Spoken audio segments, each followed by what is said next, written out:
Recording in progress. Welcome. In this presentation, I will explore biblical examples of leadership, Jesus' leadership role model, integral pastoral character traits, overcoming pastoral challenges, and navigating the current spiritual landscape. In the article, The Pastor in Total Church Leadership, it states that growth, progress, and development of any church will be in equal measure to the quality of leadership given to it by the pastor. As such, the Bible gives many examples of leadership, such as Noah leading his family to join him in building the ark, Abraham, who was an explorer, priest, and founding father of the nation of Israel, and David, who was Israel's beloved king and spokesman. Pastor Robert E. Coleman summarized the method of leadership used by Jesus as follows. Number one, selection. Jesus called 12 men to follow him. He chose a small, intimate group with whom he could personally work. Number two, association. Jesus not only called these men, but he lived with them and poured forth his life and teachings in their hearts and lives. Number three, consecration. Jesus expected absolute obedience from his disciples. They were committed to their master and willing to obey his teaching. Number four, impartation. Jesus gave his spirit to the disciples. There was a flow of divine power from the master to the disciple. Number five, demonstration. Jesus did not teach by precept alone, by example as well. He was a model of that which he taught. The disciples know because they saw. Number six, delegation. Jesus, knowing that his time was short, gradually shifted the responsibility of the kingdom to the disciples. Jesus was not afraid to delegate both responsibility and authority. He taught that their work would be a continuation of his and that the authority of the Father would be theirs as it had been his. Number seven, supervision. Jesus assigned a task to the disciples and then assisted them to be sure the assignment was completed successfully. When the disciples returned saying, "Why couldn't we?" Jesus was there to answer their question and help them to be ready to continue on in the work. Number eight, reproduction. Jesus expected that his life would be reproduced through the ministry of the disciples.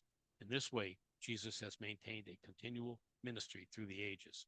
Some pastors have sought to be specialists in one area of church ministry or another, but the pastor's ministry must be to all ages and all departments within the church.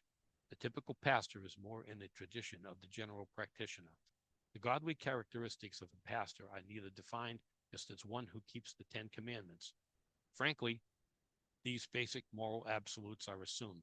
Instead, character moves beyond these basic tenets and also includes integrity, forthrightness, and utter truthfulness in relationships with all mankind. For example, the public today has become increasingly concerned about the character and integrity of its religious, political, business, and professional leaders. Character failures of religious leaders and media figures blazoned across television and printed news reports have prompted great skepticism about anyone in a leadership position. There is a crisis today of credibility for all who accept leadership roles, especially the ones who teach and preach integrity. Overcoming pastoral roadblocks requires a leadership style that encompasses the totality of the pastoral role. Some of the leadership qualities that a pastor must possess are to anticipate rather than react, to solve problems early, to see potential that others overlook, remain humble, and see what is happening and why it is happening. Without these skills, the pastor, no matter how good a preacher, will soon find himself engulfed in problems and criticism. Those who enter the ministry face constant pressure regarding the responsibility of leading the church and fulfilling the Great Commission. To do so, the pastor must be deeply grounded in biblical truth. He must be immersed in the scriptures within his own life, filtering every action, attitude, and decision he makes through the lens of God's character as revealed in the written word. The task of leadership, however, involves more than just the communication of biblical truth. The congregation of smaller churches need to be then more than just a well-versed Bible scholar. They also need someone who can work beside them, helping them to expand the ministry and influence of the church within the community. Leadership is critical in the health and well-being of the congregation. While Christ is the final and ultimate leader of the church, he has assigned the care of the congregation to individuals who are to be shepherds of God's flock. Without godly leadership, the church will flounder in spiritual compromise and confusion.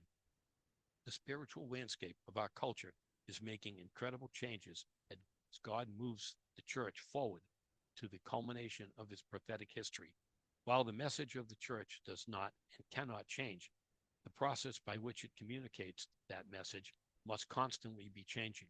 The task of leadership is to prepare and navigate the church through these changes. In summary, pastors are God's gift to the church. If pastors are to be of maximum value to the church, they must direct their energies to prioritize their ministries to the body of Christ, his church.